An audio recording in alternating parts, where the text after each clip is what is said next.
Slavery, the Dark Chain of History, Episode 16. Pata Seca, the slave used to breed slaves. Slavery was not only chains and forced labor, it was also rape, reproduction, and profit. This is the true story of Pata Seca, a man whose body was turned into a factory. Pata Seca, Portuguese for dry leg. He was an enslaved black man in 19th century Brazil, born with a severe deformity in one leg.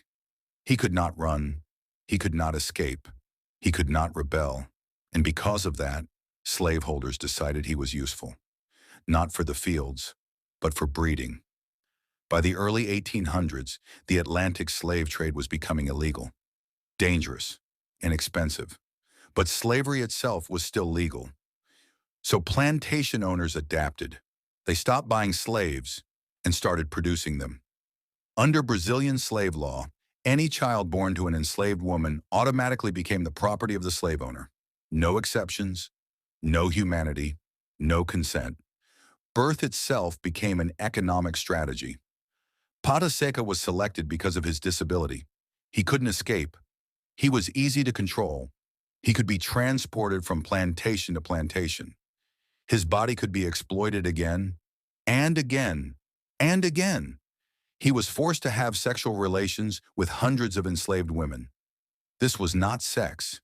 It was systematic rape, ordered, managed, and supervised. The women had no right to refuse. Pata Seca had no right to refuse. Children born from these assaults were not seen as sons or daughters. They were counted as inventory. Each birth meant more labor, more profit, and less money spent buying slaves. Pata Seca had hundreds of children. He owned none of them. He could not protect them. He could not claim them.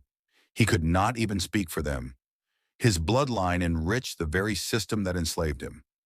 This is what slavery really was. Not just forced labor, but forced reproduction. Bodies reduced to tools, women reduced to wombs, men reduced to breeding stock. This was not accidental abuse. It was lawful. It was planned. It was profitable. Pata Seca was never freed. His children were never free. And his story was almost erased. But remembering him exposes the truth. Slavery didn't just steal labor. It controlled sex, birth, and generations. And that truth is still uncomfortable, which is exactly why it still needs to be told.